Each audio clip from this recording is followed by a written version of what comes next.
You're listening to Three Kitchens Podcast, a member of the Alberta Podcast Network, locally grown, community supported. Now let's get cooking. This episode of Three Kitchens is brought to you by Alberta Blue Cross. Alberta Blue Cross understands that running a small business is tough, and they understand business owners in Alberta are busy. Let Alberta Blue Cross give you peace of mind with a group benefit plan. They offer health, dental, life, and disability coverage for your employees. Alberta Blue Cross group benefit plans are easy to manage, anywhere, anytime, and on any device, making it easy for you and your employees to access. To learn more and explore your options, head to ab.bluecross.ca.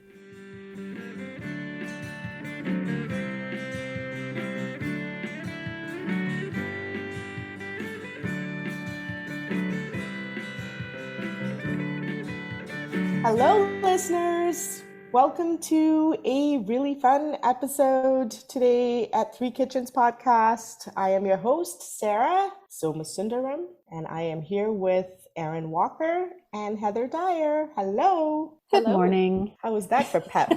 Hey, You are excited this morning, Sarah. Pretty I'm good. excited this morning because I've got two really good recipes to share. Two. Two. Excellent.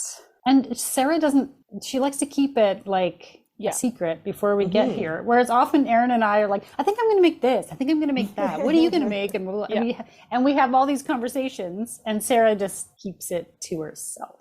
And we try to ask Sarah, and she's all, well, you'll find out when we record.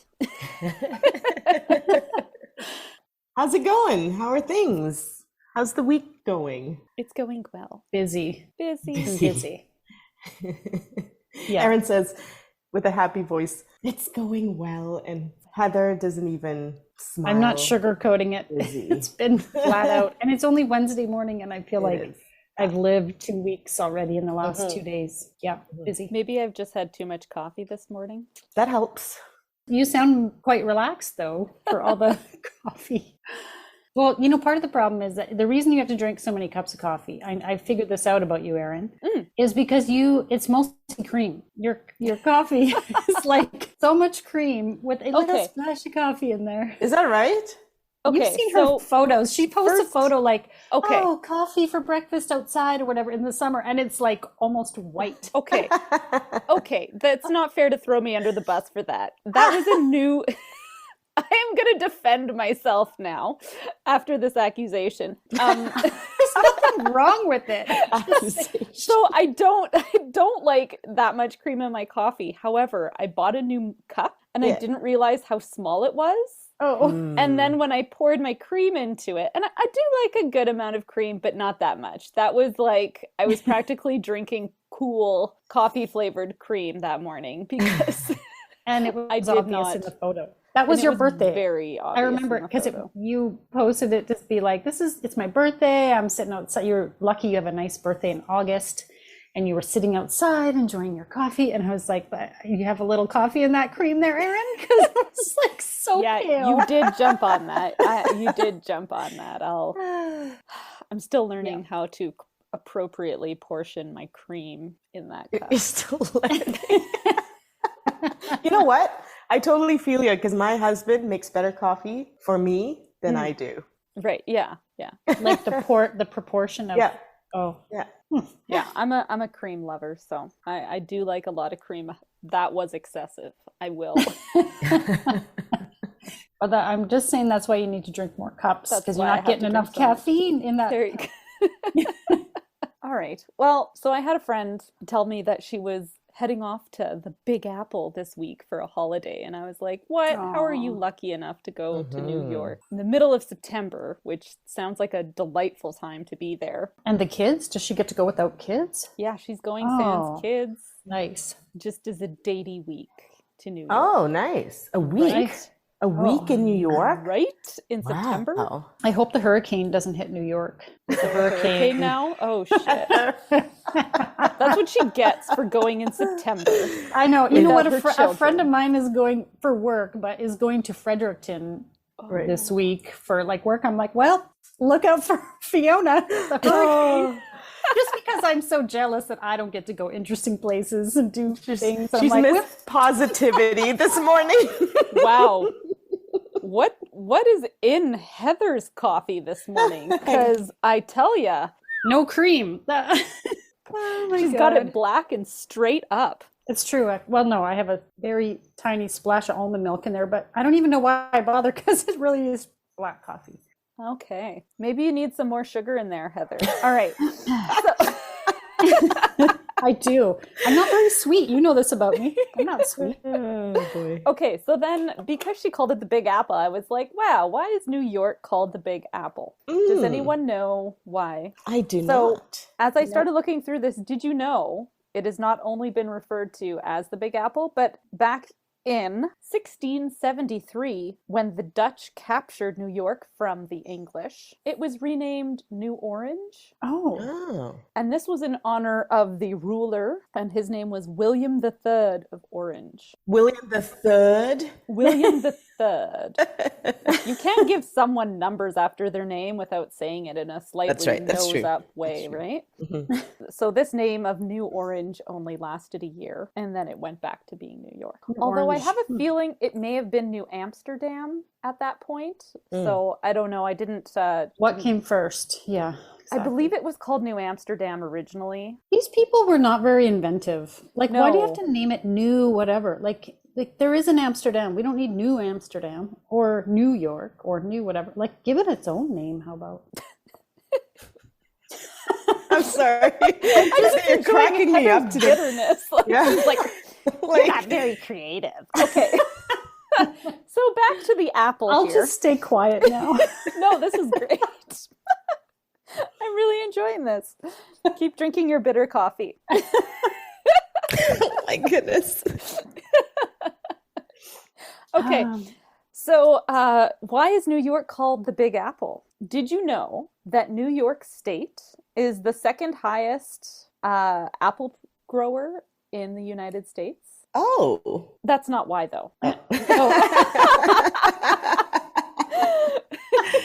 All right, it is not because of that. Second to Washington, there was this dude named John Fitzgerald, and he was a horse racing journalist, and he wrote a lot of horse racing articles, and he overheard stable hands in New Orleans calling New York the Big Apple. And this was back in the early 1900s. Oh, okay. So it was not referred to as the Big Apple until this is one of the first in, I think it's 1902, he wrote an article about this horse racing and called New York the Big Apple because he had heard some stable hands in New Orleans saying this. This wasn't really picked up for very long. It kind of hung around for a little while. Right. And in 1938, a man named Cab Calloway in Harlem, New York, published a Hepster dictionary. Hepster dictionary. And so this was also known as the Book of Black Slang. Oh. And that's the first place that we find the word apple listed as a noun.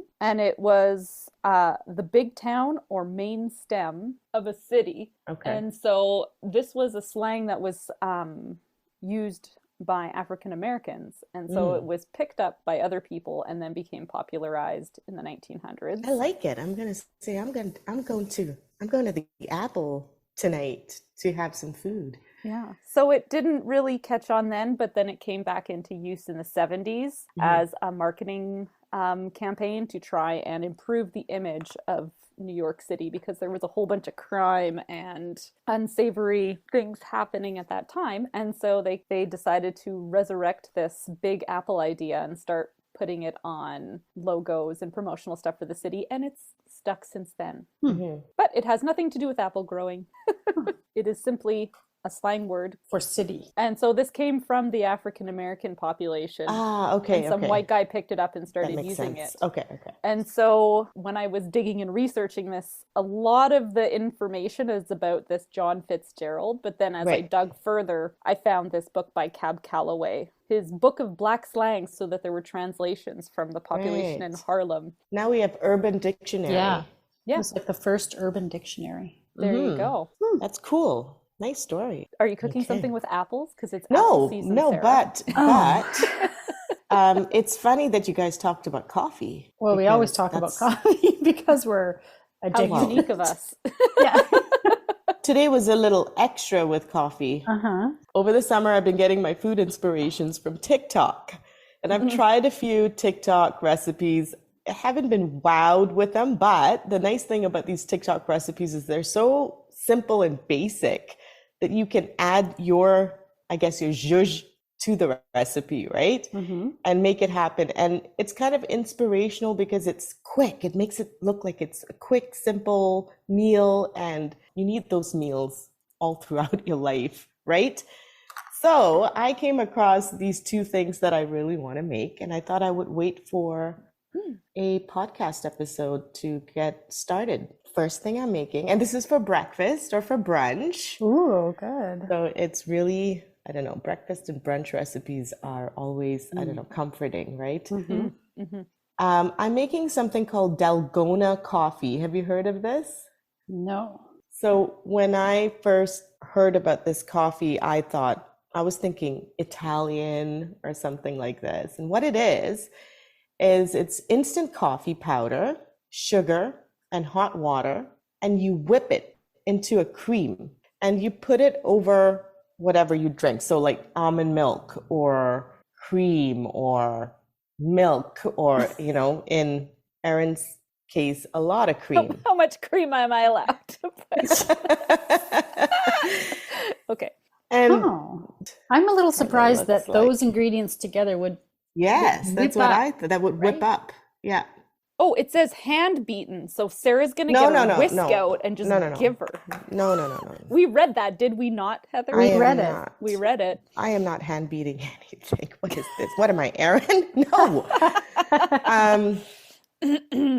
And so then I thought it was Italian, but there's an Asian history behind this. And I guess it was made by some Chinese guy, I think in China, or was it in Hong Kong? And he wanted to make it popular, but it wasn't really having any momentum until this very famous actor, I'm sure you guys know Chow Yun-fat, the guy from Crouching Tiger, Hidden Dragon. Yeah. Okay. I think he drank it and then it was like, he said something about it and then it kind of took off. And then why it's called Dalgona is it's because there's a kind of a Korean honeycomb toffee sweet treat that looks like this. Oh, I thought you were going to make it for us. No. I was all excited about this honeycomb. Sugar. You told me I need more sugar. And we know Heather needs the sugar. So. But then I am making something for you guys to go with it. Also from TikTok. And it's called Pesto Eggs. And it's really, again, simple. Eggs cooked with pesto. And you put it on sourdough bread. Oh, yummy. And doesn't that sound like perfect together? What kind of pesto have you decided? No, not yet. So these are the things that I am going to research and figure out. And then I'm also going to put my own spin into the coffee. But I'm not going to tell you yet what it's all about. You're going to have to wait for the second part of this episode. I can't wait to see the little videos of whipping this because I'm just a bit fascinated by how that is going to turn into whipped something or other, right? When I first read it, I'm like, no, there has to be cream in this or something. Or something, coconut milk or something. No. Apparently it's supposed to work, so let's see. Wow, cool. I'm glad you're doing this. This is different than what we've done. We haven't done a coffee drink I'm really curious about this. So does this mean we get to just show up for breakfast in the morning? It might be, but I was actually thinking over the weekend of having a nice brunch. I think these things I could make it in the middle of the week or for brunch. It seems that it's going to be quick and easy and TikTok-y. TikTok says so. TikTok edits their videos, right? It's not going to take 20 seconds. No, they don't. What do you mean? TikTok edits it for you? No, TikTokers. Oh. Is that the No, word? they don't. It's all real. Oh, okay. All real. Excellent. Hey, it's not quite TikTok, but I'm just gonna put it out there that to thank all the people who've been liking our little videos on YouTube, our reels on Instagram. Yes. I think we have like 4 of them or something, but they're getting lots of traction, and it's nice to see that people like those. And so I just want to thank all you people out there who are liking There's those real videos. people out there on the other side of the Yeah, we get so little interaction, really. I mean, we get a few comments here and there on Facebook or Instagram, but those seem to be kind of popular, and it's nice to see. Welcome to Super Typical Megabank. How can we disappoint you today? Hi, I'd like to open an account. May I pressure you into considering a pro-disadvantage, high-regret, impersonal, everyday inconvenient savings plan with added compounded confusion at no additional discount or apology? It's one of our top disappointers. I feel so... Disappointed? Yeah. Another unsatisfied customer. Next! If your bank makes you feel like this, it's time you talk to us. Connect First Credit Union. Bank on a brighter future. Breakfast was served, ladies. How did you enjoy your fancy breakfast? So good. I love this breakfast. Yeah. I want to know more about this. It was a TikTok breakfast, so it was a quick breakfast to make. And quick to eat because it was so delicious. Oh, good. Yeah, it did not last long. Nope. I'm going to start off with the coffee, the Dalgona coffee, which was 2 tablespoons of instant coffee, and you mixed it with sugar. I only put 1 tablespoon of sugar in this because I was going to add some Baileys at the end to this, so I didn't want it to be too sweet. And then 2 tablespoons of boiling water, and I could not find pumpkin spice Baileys, so I put some pumpkin spices into it. Oh, Fun. So you can put whatever spice you want into it. You take a hand mixer, do this with a hand mixer, and whisk it up until it becomes frothy and it looks like creamy, like cream. Yeah, creamy. It looks like mousse already. Yeah. Okay, so hang on. This was 2 tablespoons of coffee and 2 tablespoons of water. Yeah. And it made 3 drinks? Yeah, like that. it really... Oh, wow. Yeah, it really expands, I guess. Yeah, wow. No kidding. And you can make more, apparently, and it keeps for a few days in the fridge. Oh. Ooh. And then I just put this over milk of your choice. It can be cold milk or it could be hot milk. So we used almond milk, and I just put it over, and then I put a big amount of Baileys on top of how much? Did you measure it? Oh, you just a good pour. A glug glug. That's really up to you. and you don't have to use Baileys. You can use whatever flavoring you want in your coffee, right? If you want to give this to the kids, you could use decaf and make it all like a special kind of drink, and like you could go crazy. It's really amazing how that froths up like that. Yeah. I thought there must have been something else in there to make it like that. Yeah. Now you want to mix this in quite a bit. What I found was nice was that putting it into mason jars with the lid on top, and then sort of shaking it up seemed to kind of have that. I put my straw in. Oh, you did? Okay. And then I could kind of taste. I wanted to know what the layers were. And then I kind of stirred it with my straw, but I can see how shaking it would have been better, because by the time I hit just the pure coffee foam stuff at the end, I was like, woo, that's strong. It is strong. So that's what I was gonna say. So this coffee mousse or whatever is really strong, and you can taste it at that point when you make it. And if you want to add more sugar, you can. Okay. Find it too bitter, but remember, it's once it goes into the milk, it's gonna bring that bitterness down, right? Yeah. I shook my jar. Yeah. And then I opened it and had a big old glug of it. And that's when I went, there's a lot of alcohol in here. It wasn't a lot. It wasn't that much, Erin. A lot for Erin. For me, anything seems to be too much. Yeah, that's why I wondered how much, like if you actually measured it, because I'm curious. No. I really like the ratio. Yeah. I thought the Baileys, because it's sweet, really balanced out the bitterness of the coffee. I thought that was a great addition to this. But I can see how you could maybe have too much if you're not into. Because I don't like very sweet things. So I didn't go over pour the Baileys in there. But I mean, you have to taste the Baileys, right? I mean, you have to taste everything. I'm going to make, I would like to make this and put it in my fridge, sans Baileys, for the summer. To me, this is like the perfect iced coffee to go, that like with the mason jar set up and everything, like talk about grab and go and Not just summer, all year. Yeah. I thought it was great. Yeah. Like, think of it like after lunch Mm-hmm. as your little kind of pick-me-up. Oh, I think that was so delicious. And I'd like to try it with hot, like a warm milk. Yes. Yeah, that would be fun to do too. I think that would be fun to do. And I just think that this is such, like, it was so quick. It happened so quick that, can you imagine someone coming over for brunch and you serve this up without telling them what it is first? And you're like, what? This is like the fanciest coffee I've ever had. Yeah. Like, forget an espresso. I just want to try this out to see this frothy foamy-ness. Takes no time. Crazy. And it is instant coffee, So you right? can't do it by hand. I mean, you can find out, Erin.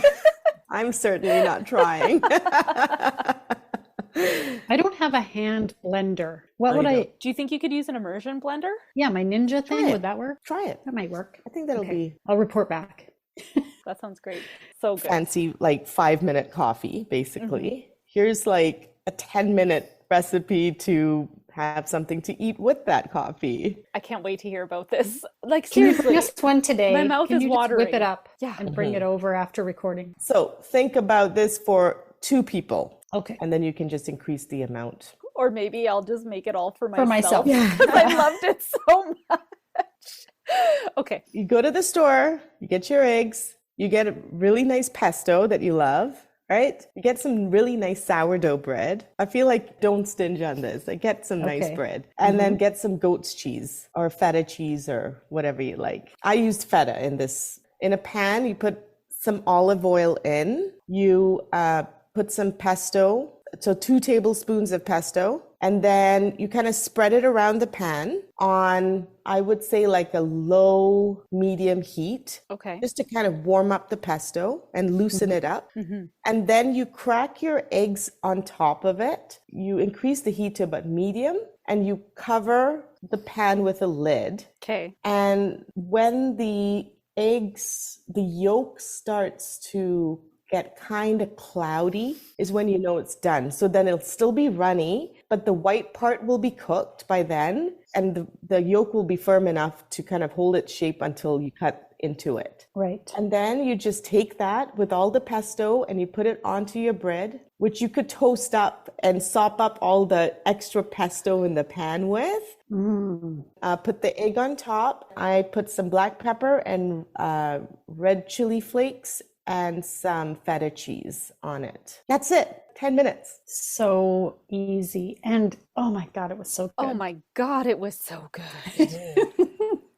That egg, like, I am a runny egg. That was the perfectly cooked egg, and that's the thing that I wanted to know the most was your method for cooking that egg, because it was just to die for. Yeah, good. And I like that you put the pesto in the pan and the egg. Like, I just assumed you sort of spread the pesto on the bread, cook your egg, and put your egg on. Like, it didn't really occur to me that you do the pesto in the pan. Yeah, in the pan. I like that. I think Yeah. it kind of makes everything kind of stick together. And Yeah, then it's like right in the egg. All those flavors are like cooked in.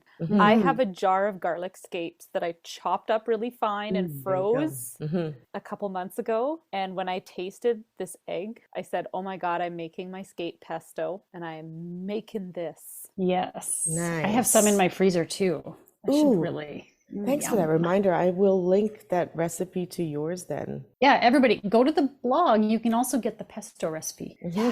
But any kind of pesto. And I kind of like that you bought the pesto. I was going to give you the gears for not making your own, because that's just what we do around here. Yeah. But I kind of like that because it's Store-bought. it does commit Store-bought to it pesto. being, it's like really a quick, Saturday morning, but you kind of want something a little fancy. Yeah. You don't have to make your own. You can totally just buy it. And I bet you sun-dried tomato pesto would also be really delicious. Totally. Oh, yeah. I would have loved an element of tomato on this.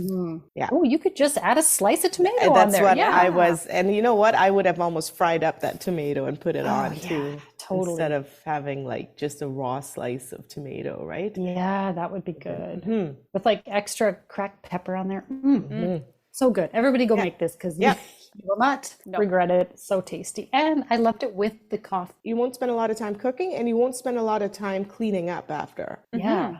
What did your kids think of the pesto? Everybody loved the eggs. My husband, not so much with the coffee because he's a hot coffee snob a little bit with it, and he doesn't put milk in his coffee. He likes his coffee so it was black, too milky, right? maybe. So it was too like, oh, he actually, I said, I'm making breakfast and I'm making coffee today.